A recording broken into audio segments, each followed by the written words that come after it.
नमस्कार दर्शकों, आप देख रहे हैं KPH न्यूज। मैं बीरचंद पटेल स्थित शहीद सूरज नारायण स्मृति संग्रहालय के परिसर में स्थित हूँ। यहाँ आज उनके शहादत से संबंधित उनसे व्यक्तिगत जुड़े हुए कार्यकर्ताओं ने एक बैठक बुलाई है। इसमें सूरज बाबू की शहादत और उनके कर्तव्यों को लेकर वो लोग कुछ चर्चा कर रहे हैं। हम उन लोगों से मिलते हैं और बातें करते हैं कि आखिर उनका मकसद क्या है।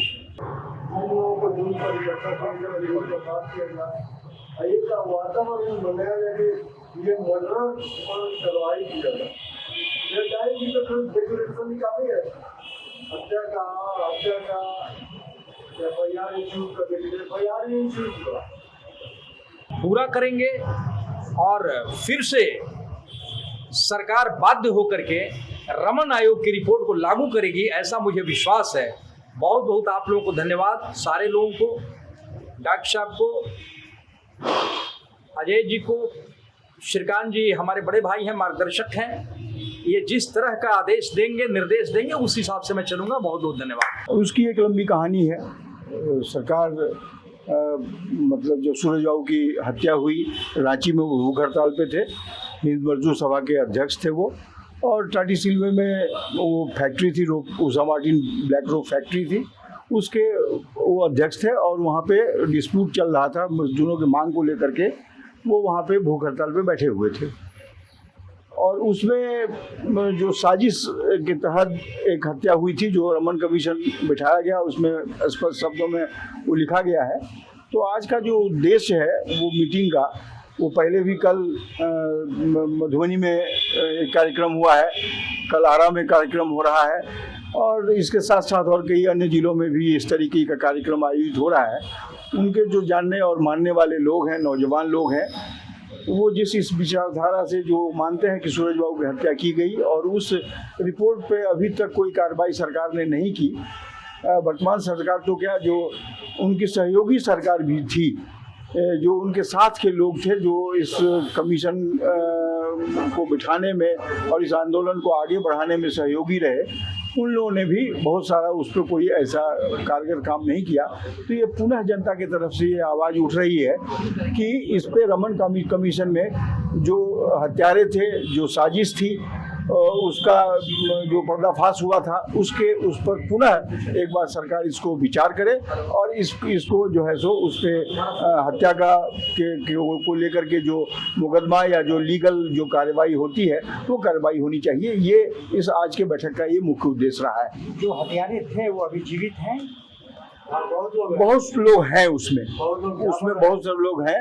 जो मिल के मालिक ही हैं, झावर साहब, वो भी हैं, और बहुत सारे लोग हैं जो भी हैं। तो वो डिस्प्यूट क्या? नहीं, डिस्प्यूट ऐसा है कि सूरज बाबू के बारे में सभी लोग जानते हैं कि सूरज बाबू एक स्वतंत्रता सेनानी थे, बहुत बड़े फ्रीडम फाइटर थे, और उनका जो योगदान स्वतंत्रता संग्राम में रहा है, और जो किस्से कहानी उनके बारे में रही है, जो हजारीबाग जेल की बात है, या हनुमान नगर नेपाल की बात है, या और जो कुछ भी उनके साथ जुड़ा हुआ चीज़ है, क्योंकि वो एक क्रांतिकारी थे। वो बिहार के भगत सिंह के नाम से उनको जाना जाता था।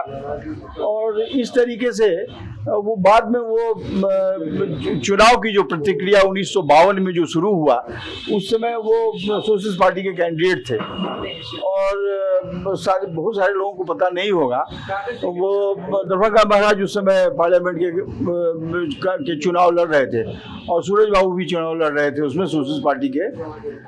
दरभंगा महाराज का जमानत जब्त हुआ था, वो बहुत सारे लोगों को पता नहीं है इस बात को।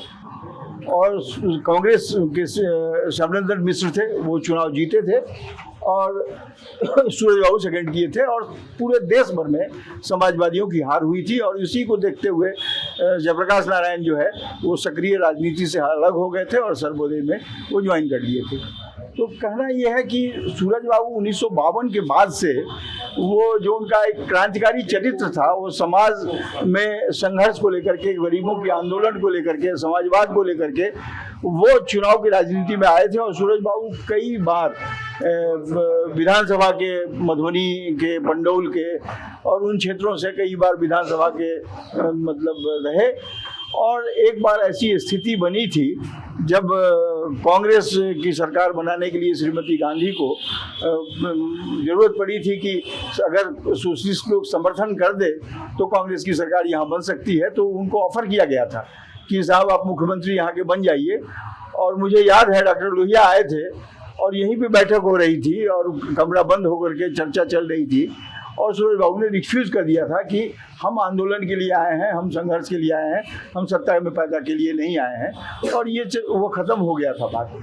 तो मेरा ये कहना है कि उस समय जो मतलब मजदूर आंदोलन को लेकर के वो जो भूख हड़ताल पे एक्चुअली बैठे हुए थे वो रांची में, और उस समय जो साजिश थी कांग्रेस की और जो वहाँ के मिल मालिक की और वहाँ का जो राइवलरी यूनियन था, और उस समय केदार पांडे मुख्यमंत्री थे और केदार पांडे का ही एक सूडो संगठन था, उसका एक राइवलरी यूनियन था उसमें, उसके कॉन्स्पिरेसी से वहाँ के गुंडे, वहाँ के पुलिस, वहाँ का पूंजीपति और वहाँ का सरकार, ये चारों नेक्सस मिल करके उनकी हत्या की गई थी। और वही आज की बैठक उस हत्या को भी याद करने के लिए है कि वो एक राजनीतिक हत्या थी, षड्यंत्र की हत्या थी। उसको जो है सो पुनः सरकार ने जो आयोग बिठाया और आयोग बिठाने के बाद जो उसकी रिपोर्ट आई तो फिर उन्होंने किसी ने पढ़ा भी उस रिपोर्ट को नहीं। मुकर्रर की थी, उस पर कुछ कार्रवाई नहीं हुई। हम लोग का कहना है कि कांग्रेस की सरकार की संलिप्तता के चलते हो सकता है, लेकिन बाकी सरकारों को इस पर ध्यान देना चाहिए था।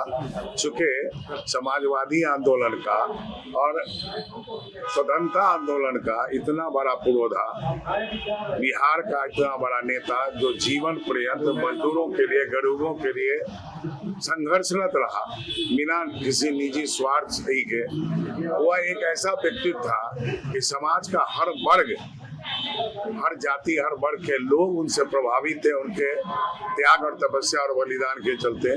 ऐसे महापुरुष की जब हत्या होती है और सरकार अभियुक्तों को सजा नहीं देती है तो जो संवेदनशील नागरिक होते हैं उग्र होते हैं। और आज ये जो बैठक बुलाई गई है उस आयोग की रिपोर्ट को लागू किया जाए और अभियुक्तों को सजा दी जाए, इसलिए आज ये बैठक बुलाई है। डॉक्टर अजय पूर्वे नगर मधुबनी हुआ और पटना विश्वविद्यालय में था, शिक्षक था और समाजवादी आंदोलन से जुड़ा रहा हूँ। जुड़ा रहा हूँ। सूरज बाबू की स्मृति को प्रणाम करता हूँ और रमन आयोग का क्या हुआ और आगे क्या होगा, क्या भविष्य के गर्त में है और क्या हुआ है अभी तक हम लोग देख चुके हैं। सूरज बाबू के इस धरती पर हम लोग अभी बैठे हैं, इसका कुछ दिन पहले इतिहास भूगोल जो था यह भी विवादित हो गया था। हुआ यूं कि सूरज बाबू के परिवार के कुछ सदस्य यहाँ पर रहते थे और सूरज बाबू की स्मृति को बचाए हुए थे। उनकी जयंती और पुण्यतिथि आदि का आयोजन होता था। हम लोग एकत्र होते थे और कुछ तथ्यपरक बातें करते थे कि सूरज बाबू पर कुछ काम होना चाहिए, इस रमन आयोग के बारे में कुछ सोचना चाहिए। एक बैठने का जगह था, एक विचार करने का जगह था। और फिर पता नहीं क्या सरकार के मन में आया और उन्होंने ऐसा प्लानिंग कर दिया कि ये तो अवैध कब्जा करके कब सूरज बाबू मर गए, ये लोग अवैध कब्जा करके ये लोग इसमें रह रहा है, ऐश कर रहा है। ऐश नहीं कर रहे थे अजय बाबू, ऐश की बात नहीं थी। हम सूरज बाबू की स्मृति को सजोए थे, हम साबित कर रहे थे कि सूरज बाबू के वंशज, सूरज बाबू का खून अभी जिंदा है। लेकिन क्या दिमाग में आया कि इनको खाली कराओ, इनको भगाओ, और रातों रात खाली करने की बात हुई। पता नहीं किसने ये खुराफात किया हो। और स्थिति ये थी कि इस दीवार के उस तरफ सामान निकाल करके रातों रात बाहर फेंक दिया गया। हम लोगों ने, सबको याद है कि बड़े सच्चे मन से 5-10 लोग बैठ करके एक शुरुआत की कि नहीं सूरज बाबू का परिवार यहाँ रहेगा कि नहीं रहेगा या भूखे मर जाएगा, यह मुद्दा नहीं है।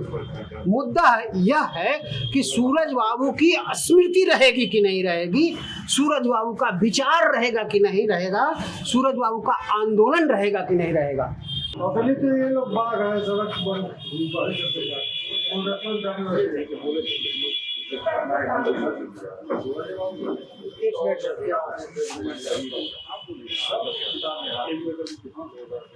वीर कुंवर सिंह, मैं मजदूर यूनियन से जुड़ा हूँ और मजदूर यूनियन से जुड़े हुए लोगों के साथ ही एक घटना घटी है।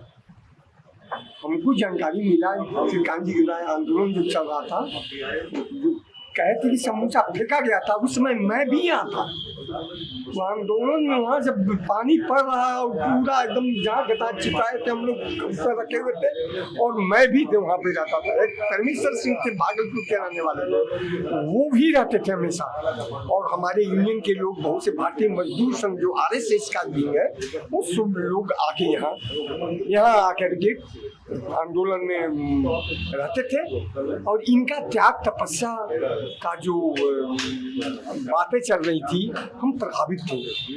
इनका नहीं त्यागी, हम लोग भारतीय मजदूर संघ में त्याग तपस्या और बलिदान हम लोग कहते हैं, और इन सारे चीज से जुड़े हुए इनकी बलिदान भी हो गई। हम लोग तो बलिदान देने के लिए तैयार रहते हैं, लेकिन ये इनकी बलिदान हो गई। आवश्यकता है इनके बारे में जो पूरी इनके साथ जो घटनाएं घटी हैं, जो आयोग है उसकी रिपोर्ट मिलना जरूरी है। अगर नहीं मिलता है तो हम इन छुए पहलुओं को कैसे प्राप्त करेंगे। यहाँ की मजदूर भी जो है वो इनकी कृतित्व से लाभान्वित होगा। मैं चाहूँगा कि आयोग, ये सरकार जो है इस आयोग को लागू करें। मैं मीरा सिंह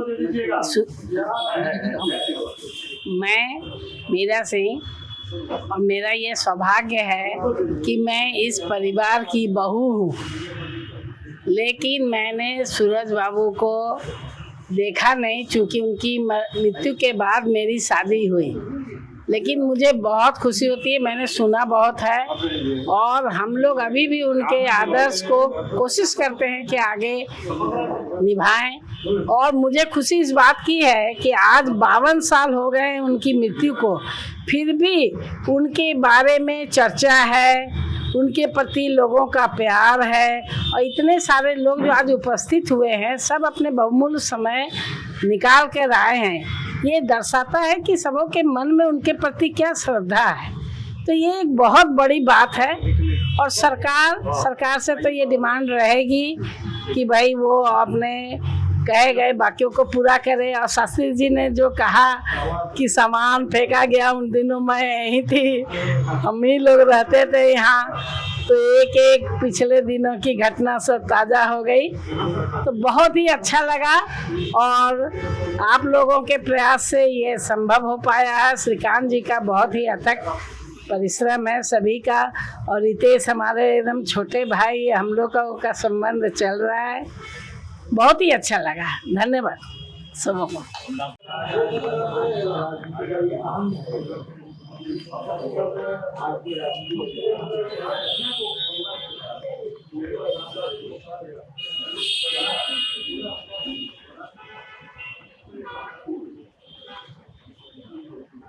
धन्यवाद ज्ञापन हुआ। आज एसोसिएशन ऑफ वॉइस फॉर सूरज नारायण, यहाँ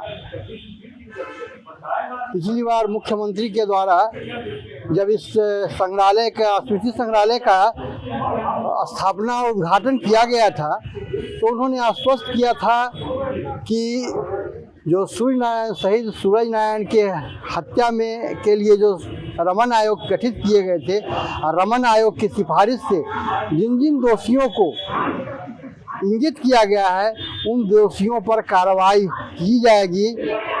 इस पर अभी तक सरकार के द्वारा कोई ठोस प्रयास नहीं किया गया। दूसरी सबसे बड़ी बात आज की बैठक में परिचर्चा में उभर के आई है कि संग्रहालय तो बना दिया गया एक खाना पूर्ति के तौर पर, लेकिन संग्रहालय में सोशलिस्ट आंदोलन और सोशलिस्ट विचार को जीवंत रखने के लिए, उन्हें साकार रूप देने के लिए वाचनालय, शोध संस्थान और समृद्ध पुस्तकालय की स्थापना की जानी चाहिए थी, जिससे अभी सरकार पूरा नहीं कर पाई है। तीसरी जो सबसे बड़ी बात है कि इस संग्रहालय के रख रखाव और यहाँ इसके बुनियादी ढांचा और इस पर एक कार्यक्रम का नियमित आयोजन हो, ताकि शहीद सूरज नारायण को लोग जीवंत देखकर उनसे प्रेरणा लेते रहें। आनंद नमन, KPH न्यूज़, पटना।